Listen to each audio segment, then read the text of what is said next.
As we mentioned, two major decisions handed down by the Supreme Court. Want to get live now to the steps of the Supreme Court.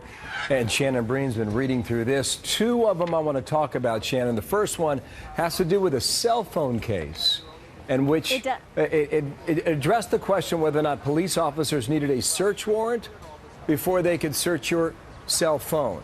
How did they rule? Right.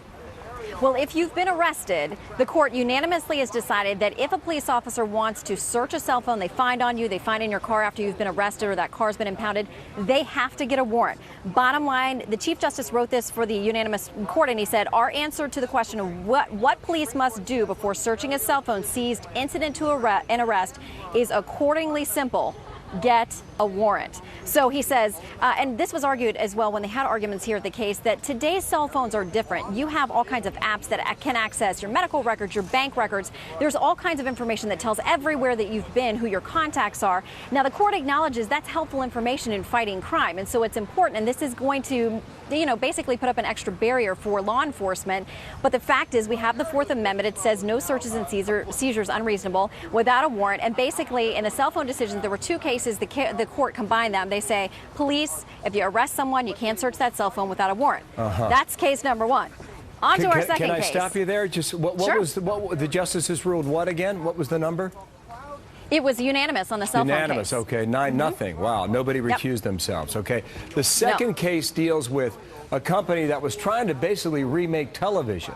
Now, what happened there, known as Aereo? Well, the case is involving a company known as Aereo, and what they do is provide a service that essentially lets you watch live television programming via the internet. So if you're not in front of a TV, but maybe you're at your work computer, maybe you're traveling, Aereo has a delicate system of antennas that can tune into servers and pick up programming. Well, the network said, hey, this is our original programming. You can't just steal it and put it online and let people pay you to watch it on the internet. A lot at stake here, and it's a win for the networks and the television companies. Under the Copyright Act, it gives the owner of that original programming the exclusive right to perform the copyrighted work publicly.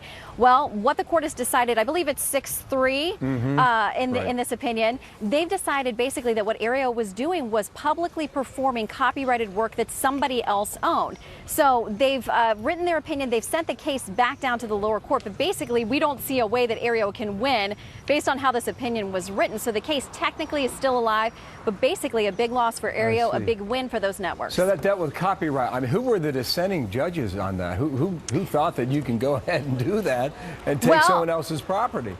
It's interesting. Let me tell you here, so I'm accurate. It was written by Justice Scalia. He was joined by Justices Thomas and Alito.